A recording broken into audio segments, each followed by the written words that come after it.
Saturday morning folk show with Bill Wagman. Bill plays the tunes for you, so no matter what you do, listen to the Saturday morning folk show. The Saturday morning folk show with Bill Wagman. He's your KDVS friend at 90.3 FM. Let's tune in to the Saturday morning folk show. Now Bill begins Saturday morning folk show.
Well, good morning, everyone, and welcome to this week's edition of the Saturday Morning Folk Show. I'm your host, Bill Wagman, on this Saturday, July 22nd, here with you until noon today. And I want to thank Polluter for the last 3 hours of programming down here, sitting in for Big Dave. And that last long piece that he played by J.D. Blackfoot, The Ballad of Crazy Horse, is quite a song, and it brings to mind Peter Mathiassen's book, which he wrote initially and published 25, 30 years ago, called In the Spirit of Crazy Horse, in which he talks about Wounded Knee and the American Indian movement. And it was suppressed for a number of years by the FBI. I got a copy when it came out, read a review, and got a copy when it came out, and then it disappeared for a while. And then it reappeared again, and really worth checking out.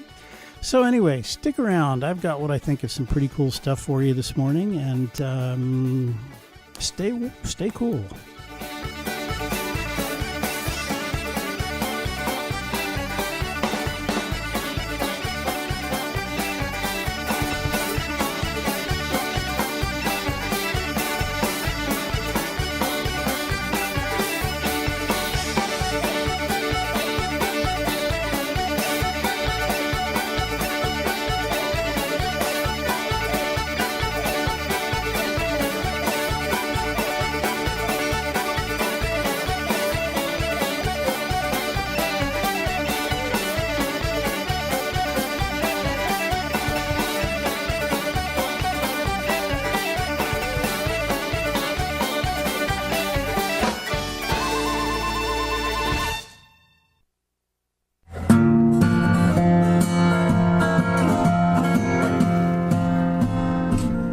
Was singing when the sun goes down, the first time I ever heard the blues.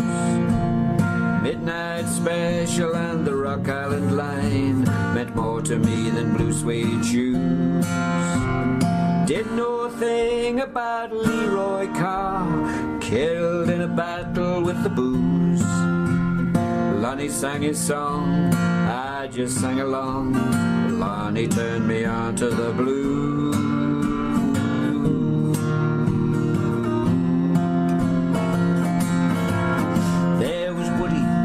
Hoodie, there was Bessie, there was Muddy, Sonny, Terry, Brownie, McGee. A lot of folks called Johnson, Lion, Lemon, Jefferson, Big Bill, Brunsey, and me.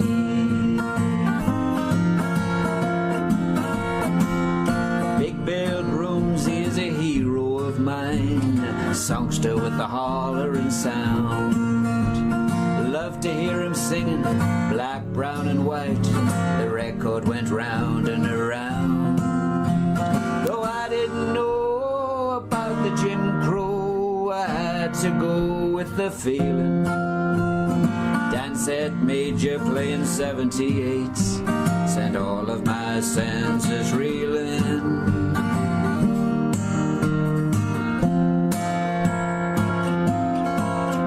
There was Woody, there was Hoodie, there was Bessie, there was Muddy, Sonny, Terry, Brownie, McGee. A lot of folks called Johnson, Blind, Lemon, Jefferson, Big Bill, Brunsey, and me.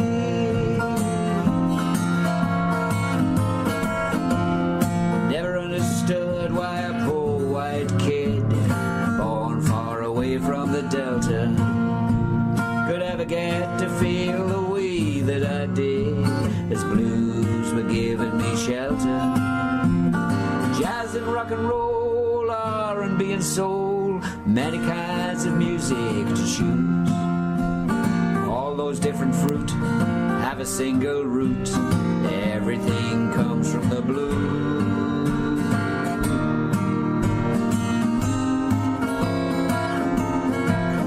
There was Woody, there was Hoodie, there was Bessie, there was Muddy, Sonny, Terry, Brownie, McGee. A lot of folks called Johnson, Blind, Lemon, Jefferson, Big Bill, Brunsey, and me. And the road goes on, it never ends. I roll along with my vinyl friends.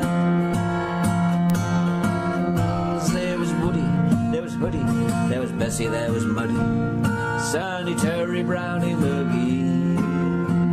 A lot of folks called Johnson, Blind, Lemon, Jefferson, Big Bill, Brunsey, and me. When did you write Black, Brown, and White? Well, I wrote Black, Brown, and White in 1939 it was. Well, I started singing in 1939 because I was working at a foundry at that time. And, well, I was a molder. Well, I went from a bench molder to a floor molder, making different patterns, make things out of it. And it was, they hired a fella there and put him to work with me. And he worked with me for about, I guess, around a month. And then he got to be the boss there. And that's why, and he would tell me what to do after that. After I learned him what I know, then he got to be the boss there. And so then he was telling me how I should do these things. So after that, I just wrote a song about it.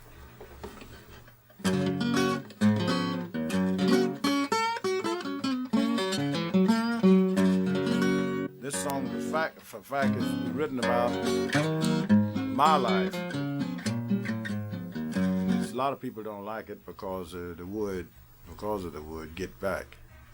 Well, it's a lot of people in the world have never had to get back, but I wrote it because I had to get back.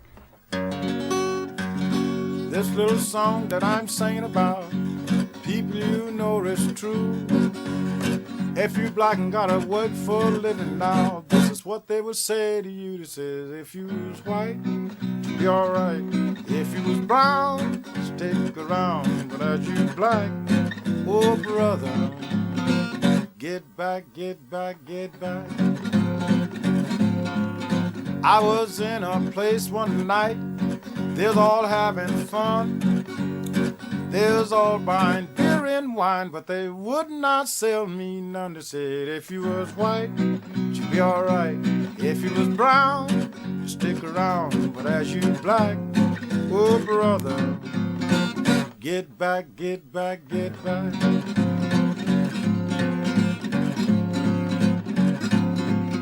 They went to employment office, the number I got in line.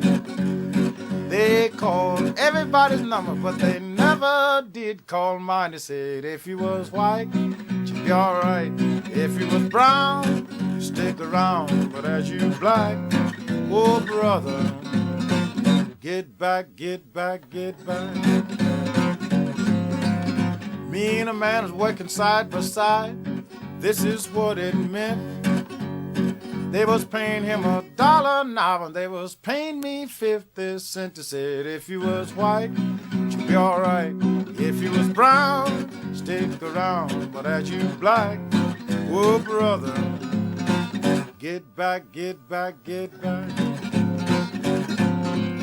I hope built this country, and I fought for it too. Now I guess that you can see what a black man have to do. This says if you was white, she's all right. If you was brown, stick around. But as you black, oh brother, get back, get back, get back. I hope win sweet victory with my little pliant hoe. Now I want you to tell me, brother, what you gonna do about the old Jim Crow. Now if you's white, she's all right. If you's brown, stick around. But if you's black, oh brother, get back, get back, get back.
Bet I don't want to through here.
For the people.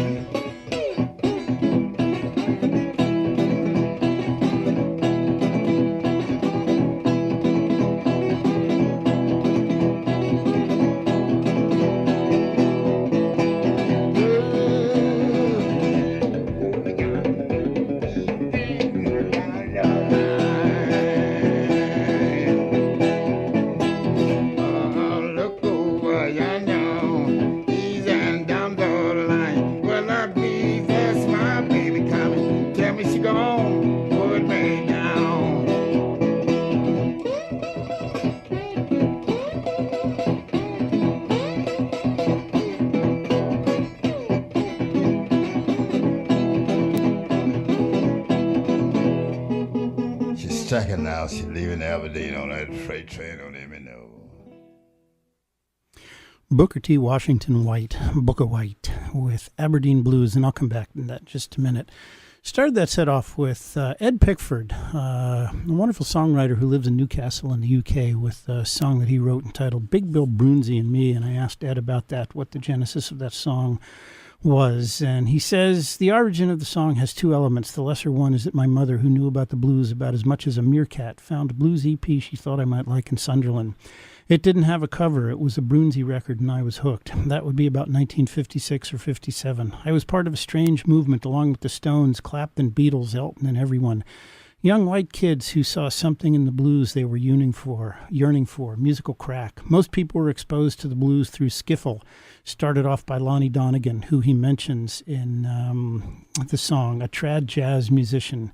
He had been in the RAF in Germany and exposed to American Forces radio. Lonnie had a #1 hit in the USA with Rock Island Line. Ed says, my song does not give answers, but asks the question why and what did spotty white teenagers all over Britain, not just London, see in the blues, which was light years away from their experience. Brunsey and lots of others had a career resurgence. Some of them were stunned. White students in America also went looking for blues players who were suddenly plucked out of obscurity. And Ed in the song says he doesn't know anything about Jim Crow, or it said Jim Crow is not something familiar to him. So I followed that up with Big Bill Brunsey from an album of his out on Smithsonian called Trouble in Mind, with black, brown, and white blues. And I'm not sure when he wrote that. And Big Bill Brunsey was one of the American blues musicians who was going over to the UK in the early 60s and finding an audience there. And I think Bill Brunsey did a lot more touring than many of the others. And then after Big Bill Brunsey, followed it up with Booker White, Aberdeen Blues, and from an album of his called 1963 Isn't 1962. And Booker White had recorded in the 40s and then sort of vanished into obscurity until Ed Dedson and John Fahey discovered him and went searching for him. And Ed Dedson was involved with a record label called Kicking Mule Records, and John Fahey, of course, started his own Tacoma label. And they found him through the song Aberdeen Blues, which is the song that I played by Booker White. And he talks about living in Aberdeen, Mississippi. And so they took a chance and sent a letter to Booker White, care of General Delivery in Aberdeen Blues. And the postmaster there knew that, or suspected that Booker was in Memphis, and forwarded on and made sure Booker got it. And Booker was rediscovered. And that is from an album that was recorded live at a place in Berkeley called The Cabal in, I believe it was November, over a couple of days in November of 1963. And when I was in high school, whenever I could, I used to go over to the Cabal. And among the folkies, Chris Strakowitz was involved, as were the people who were running the Cabal. I think Debbie Green and Rolf Kahn were involved in it. And they were bringing in a lot of the old blues guys there, like Mance Lipscomb, John Hurt, Lightnin' Hopkins, Jesse Fuller, Casey Douglas, the Oakland blues musicians. And whenever I could, I'd go over there and hear them. I don't think I ever got to hear Booker White there, but as Ed says, white students in America also went looking for blues players, and that was, at the time that they were being rediscovered in the U.S., and Booker was one of those who toured. And Ed also put me in touch with a fellow named Keith Perry, who lives in Newcastle in England. And Ed was a photographer and was interested in blues and music, and had backstage passes to a lot of the blues musicians and blues concerts. And one of the people he got to see was Booker. And Keith was a bit of a musician, interested in National steel guitar, which Booker played, and ended up with Booker's guitar. And I had the pleasure of chatting by phone with Keith, and I'll let him tell the story. All right. On the phone, I'm talking with Keith Perry, who lives in Newcastle in the UK and is a photographer. And over the years, got involved photographing a lot of the American blues musicians as they came through the UK to perform. And Keith, I want to thank you for taking the time out to chat with me, and you've got a wonderful story, and I'd like to share that story. So, well, thank you for inviting me onto your show, Bill. You're very welcome. And I want to start off with first question. I know you're a photographer. How did you get involved with photographing the musicians, and particularly the blues players as they came through the UK? And about when did you start doing that? What was the earliest time you were able to do that? That would be the early 60s. In the 50s, we used to have a gentleman called Big Bill Brunsey. He used to come across here from the States. I think it was Chris Barber, the jazz man, the British jazz man, who was responsible for bringing him over. And he had a huge success over here, filling concert halls all over Europe. And when he returned home after one of his tours, I think he was diagnosed with throat cancer. And Brownie McGee and Sonny Terry went to visit Big Bill in hospital. And he said, whatever you do, you must keep this European thing going. There's a huge following over there for the blues. And I would like you, to carry on taking the blues across to Europe. Brownie and Sonny started coming over. It was Chris Barber again who was responsible for bringing them over.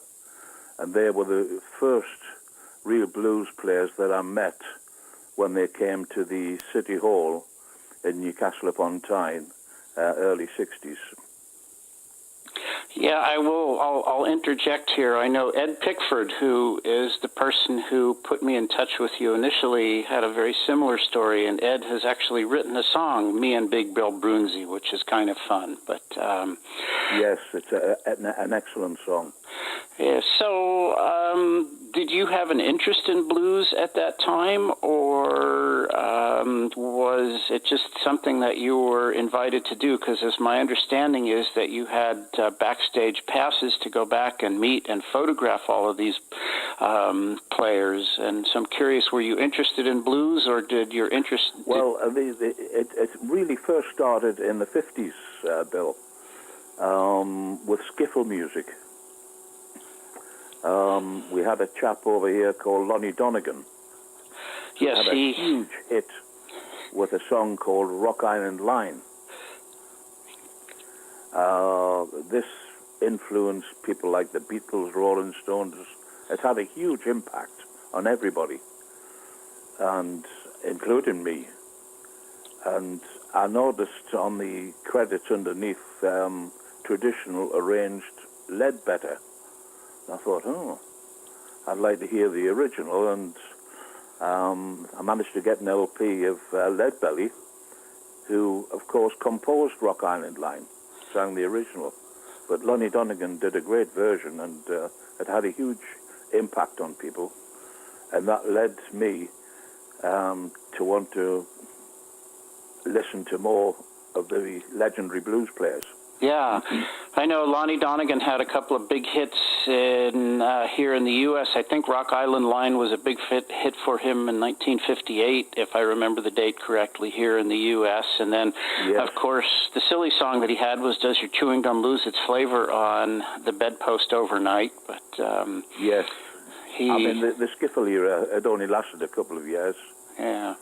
So when the blues guys started coming over there, from everything I understand, they were very well received in the UK and had a huge influence on all the budding guitarists over there, in addition to Lonnie Donegan, people like Eric Clapton, the Rolling Stones, Jimmy Page, and Robert Plant. All of those guys. Yes, they were all influenced by these people that were coming across from the USA. Uh-huh. And, yeah, go ahead.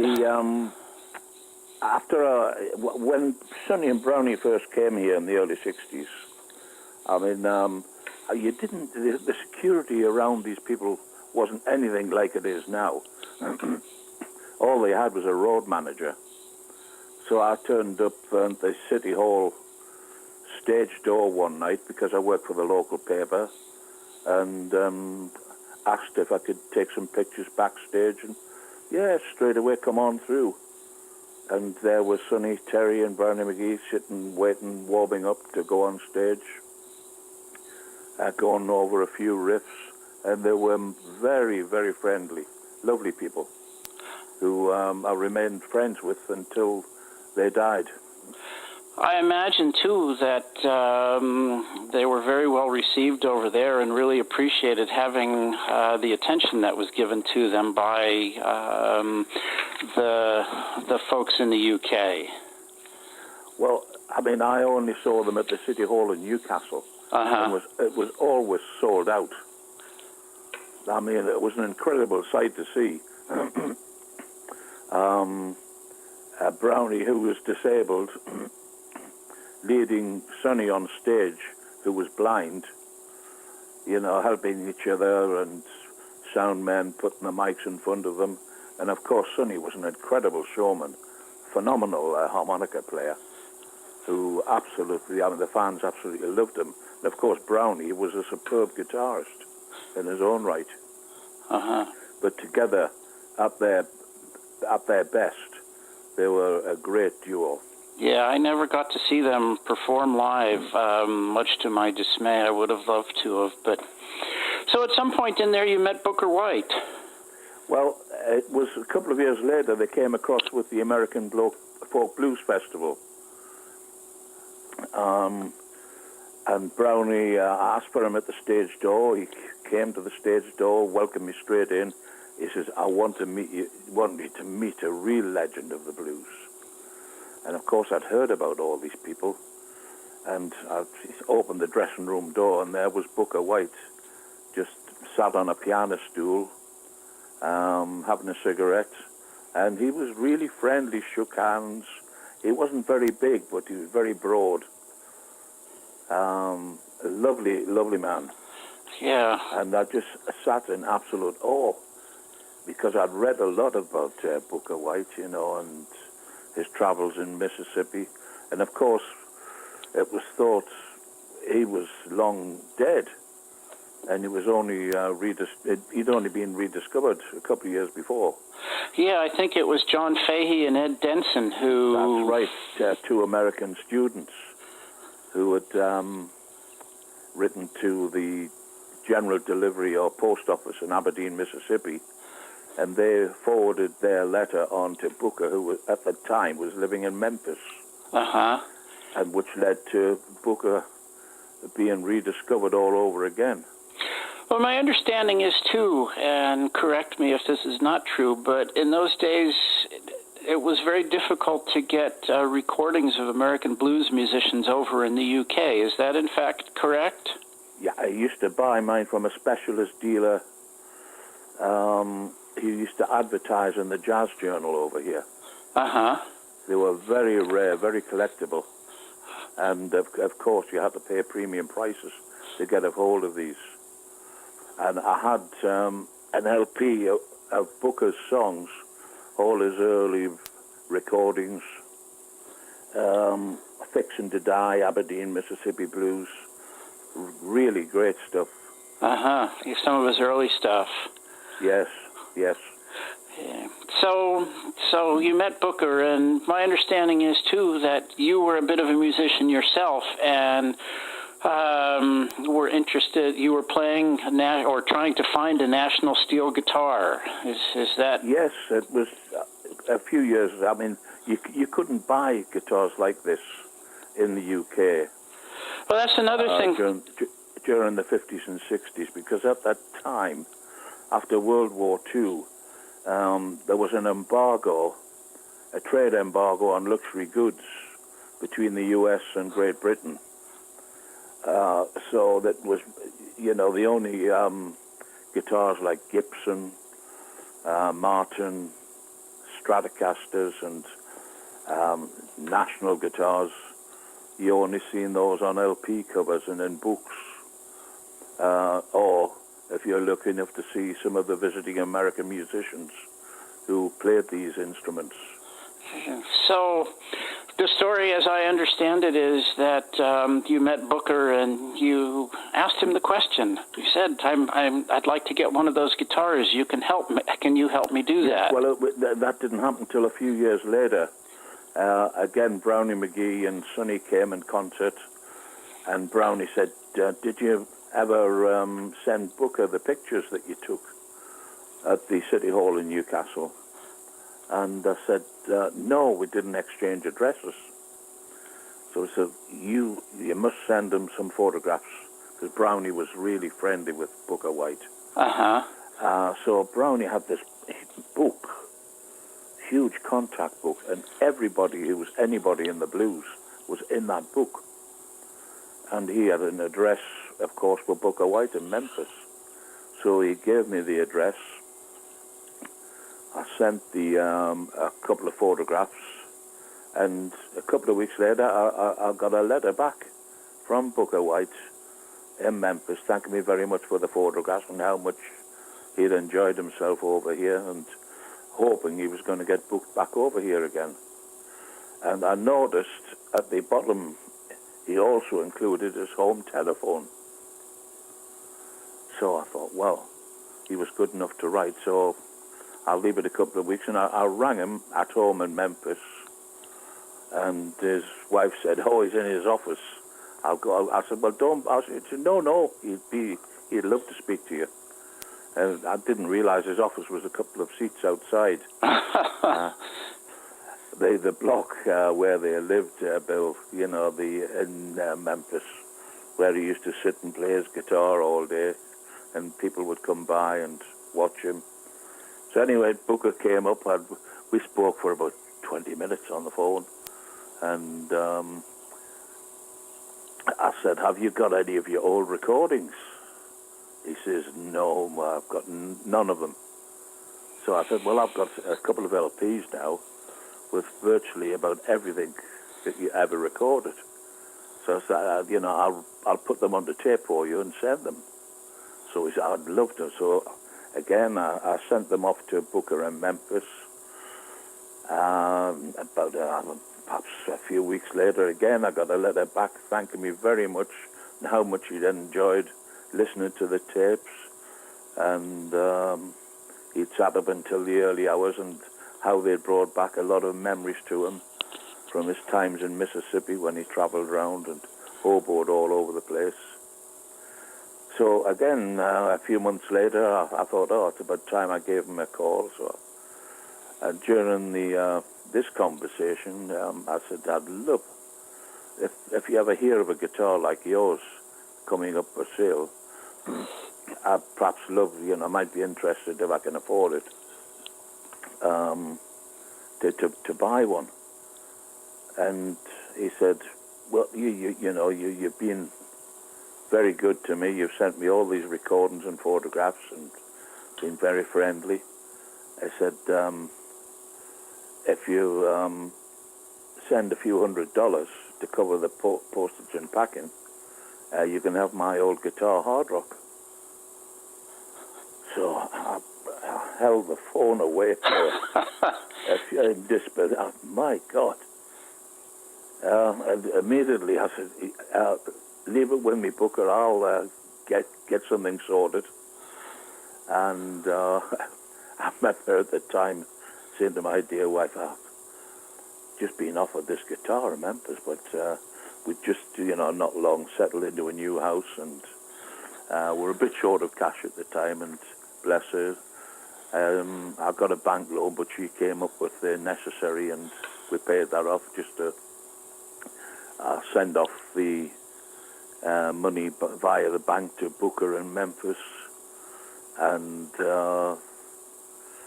waited anxiously for 2 or 3 weeks, and then I got a call from customs at Newcastle Airport saying there was a guitar there for me.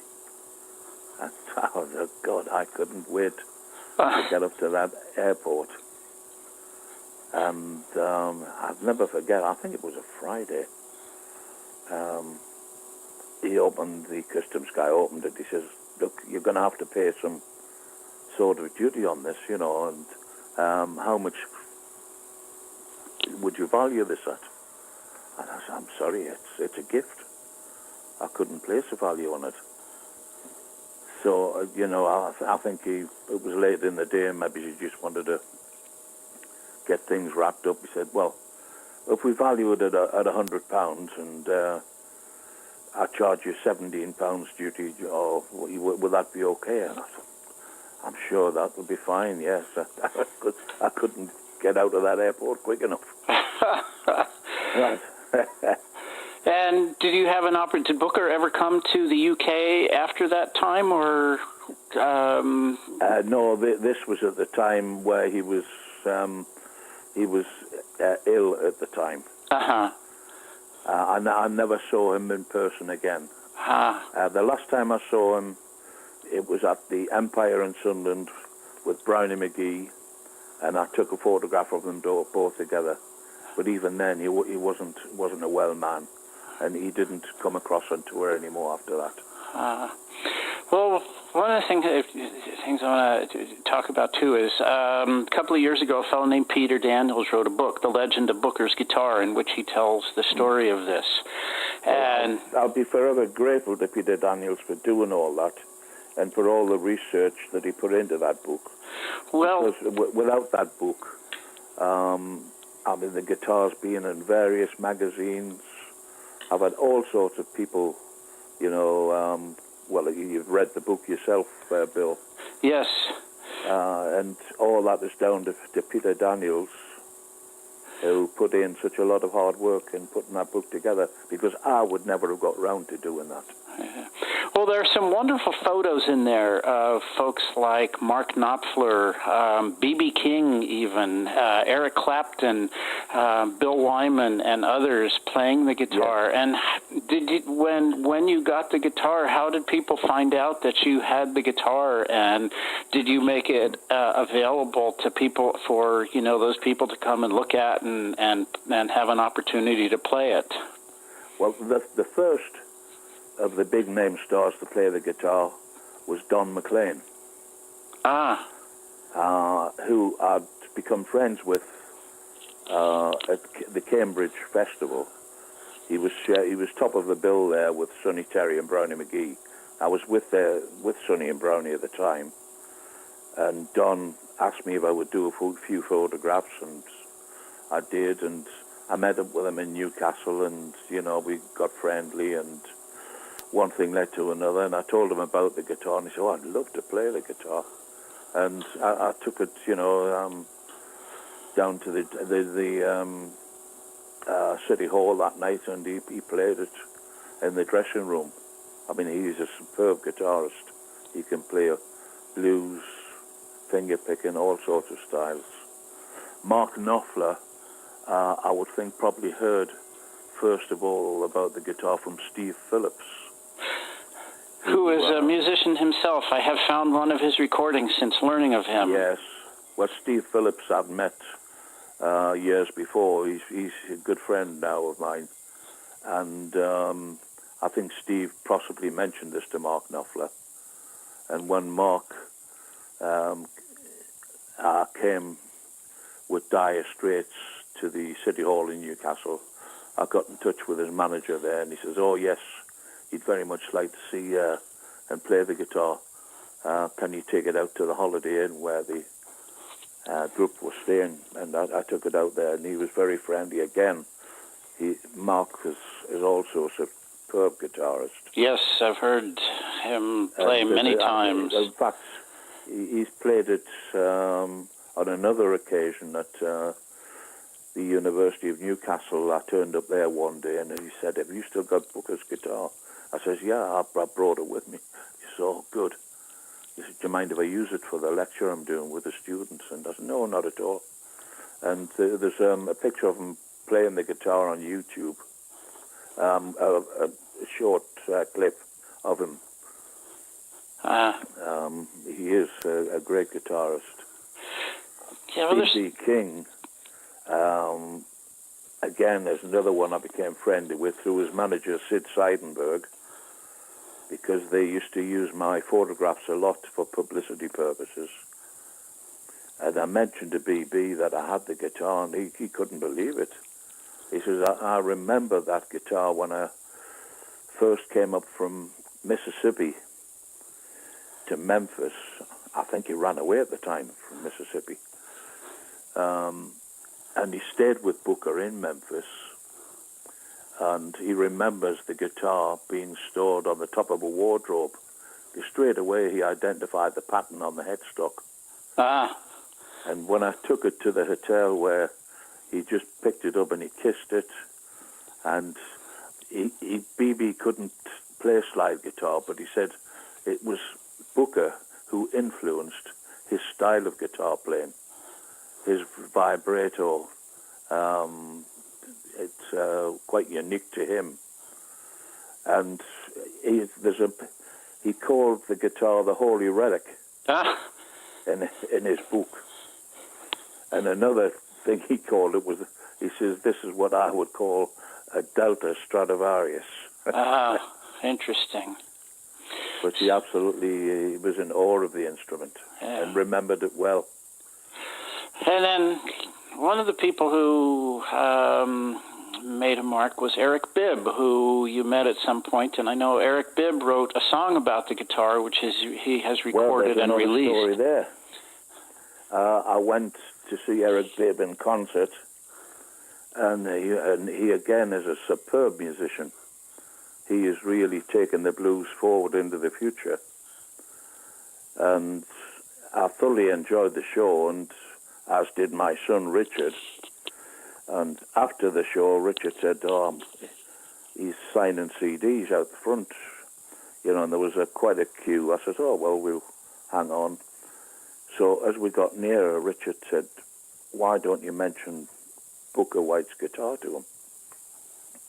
So I said, no, this guy is, the future of the blues. He wants to go into all that sort of thing, So Richard said, no, please, Dad, you mention it to him. I said, no, I've shown it to enough people and whatnot. So just before we got up to Eric, he says, look, please, for me. So anyway, Eric looked up and, how do you do? And I said, we thoroughly enjoyed, your music. And he said, thank you. And I said, by the way, are you into the music of Booker White? He says, I love Booker White's music. I said, well, I've got his guitar at home. If you'd like to see it and perhaps play it, I can bring it to your hotel. And there were still quite a few people waiting behind Richard and I in the queue to have the record signed. And he said, he looked up at me, and his glasses seemed to slide down his nose. He said, you've got Booker White's guitar at home? I said, yes. He said, man, I've got to see this. So he got a piece of paper. I said, well, what to tell you? And he says, I don't know. He says, give me your phone number and I'll phone you as soon as we get back to the hotel. And sure enough, it was first thing next day. This is Eric. We're at this hotel in Gateshead. Can you bring in the guitar? So I took the guitar across, and he just knelt in front of it and held his hands to his chest and muttered a few words, and then he said, I feel a song coming on. And he was an absolute awe. He looked at the song, and he looked at the archive and read Booker's letters, and he said, I've got to come back and, see this guitar, because the coach was waiting outside for him. So he says, here's my phone number, please keep in touch. So he gave me his home phone number. I think he was living in Sweden at the time. And sure enough, he was on the phone as soon as he got back home, and he said, I'm going to write a song about the guitar. And he did. But the first one he wrote was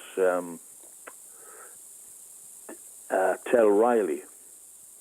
And this song was all about B.B. King coming to Memphis and staying with Booker. It's a great song. He wrote that one first. And then he said, I've got another song I want to write. And that was Booker's Guitar. And he brought out a whole album around it. I did the photographs for it. And he sent the lyrics first.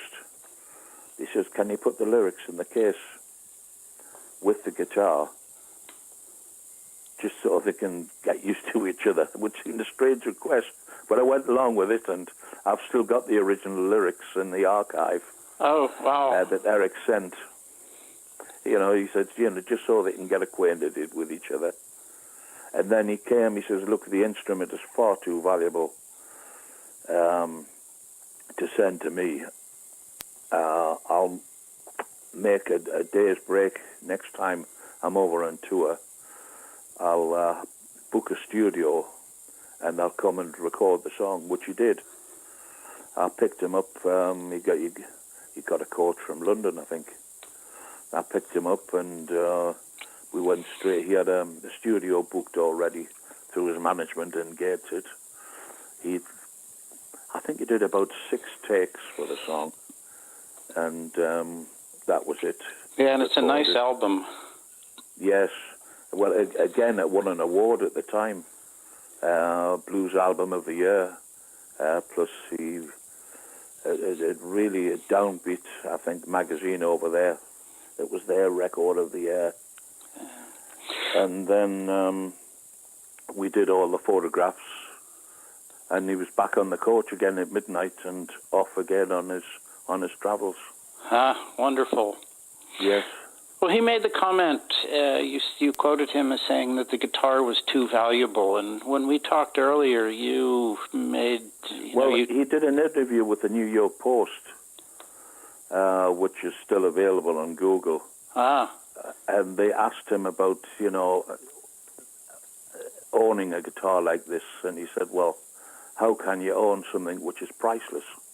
Well, and that brings me to my next question, because when we had talked earlier, you had told me that, you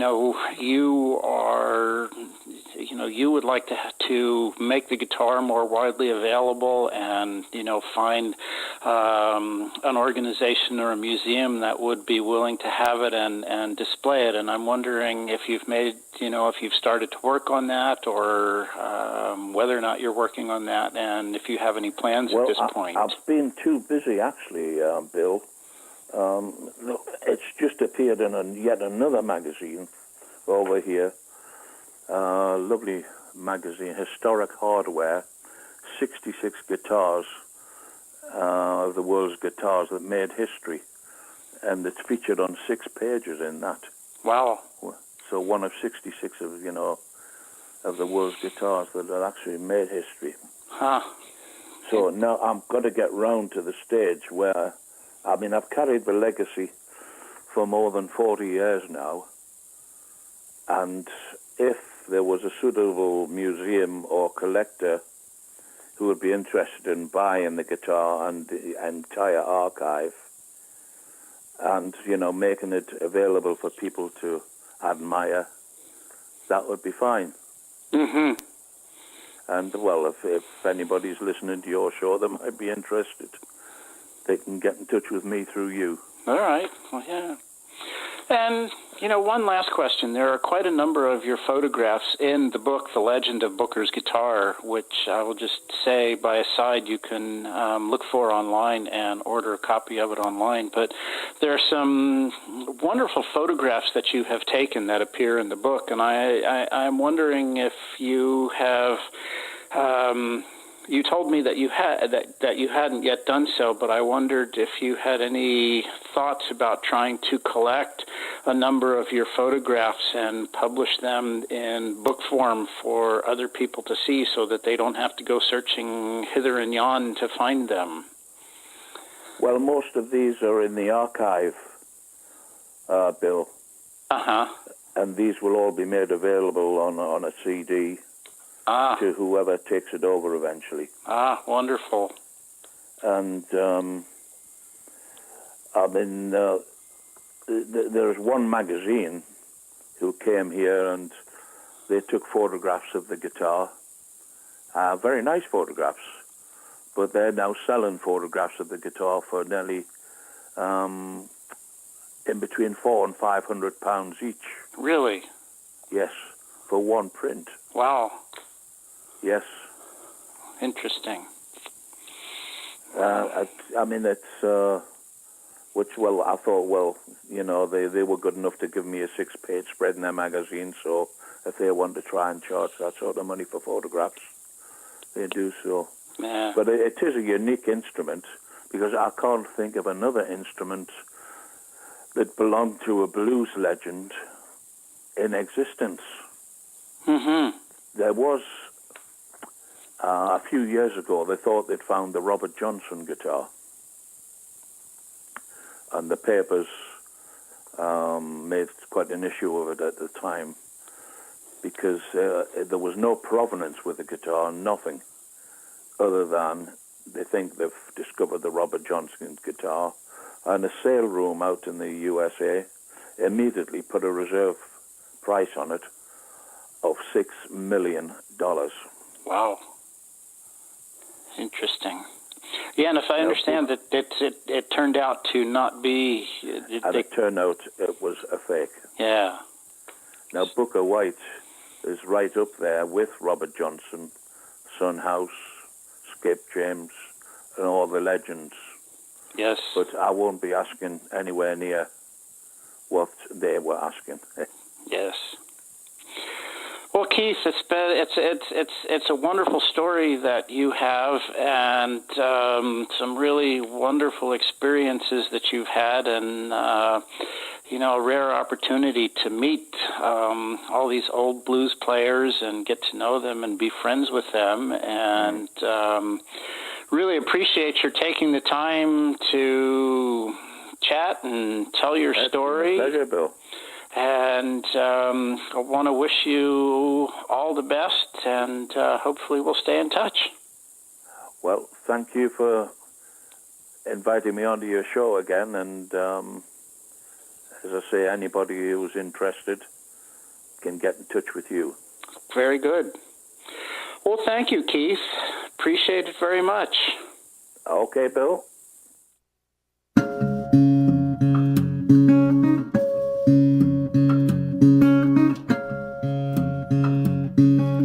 Guitar owned and played by the great Booker White found its way by grace into my arms. He would call it hard rock, 'cause the body's made of steel. On the headstock he glued a heart-shaped charm. In a brown leather case with green velvet lining, it thrilled my soul to the core. Stuck on the side with old Scotch tape was a list of the songs he's famous for. Booker's guitar's got a story to tell of hard-earned hope and unshed tears. Booker's guitar rings like a bell. It's gonna keep on ringing for 1,000 years.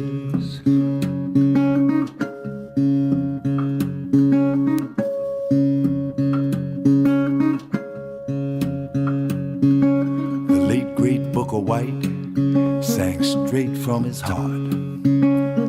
Everyone who heard him knows it's true.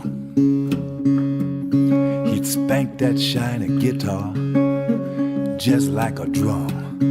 Cross the Mississippi Delta, Europe too. Booker's guitar's got a story to tell of boxcars and scars, moonshine and beer. Booker's guitar rings like a bell. It's gonna keep on ringing for 1,000 years.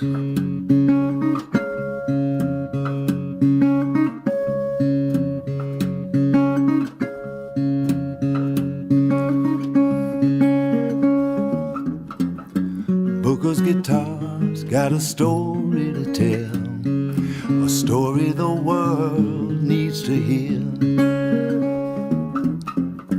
Booker's guitar rings like a bell. It's gonna keep on ringing for 1,000 years.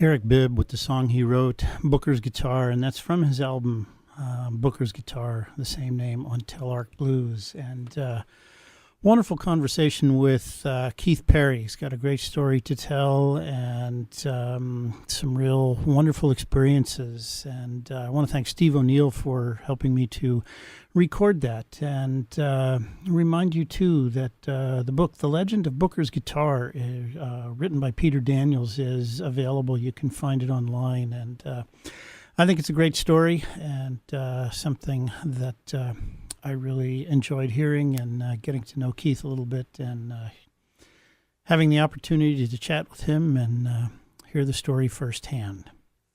And you are tuned to KDVS 90.3 FM in Davis, California, and online at kdvs.org.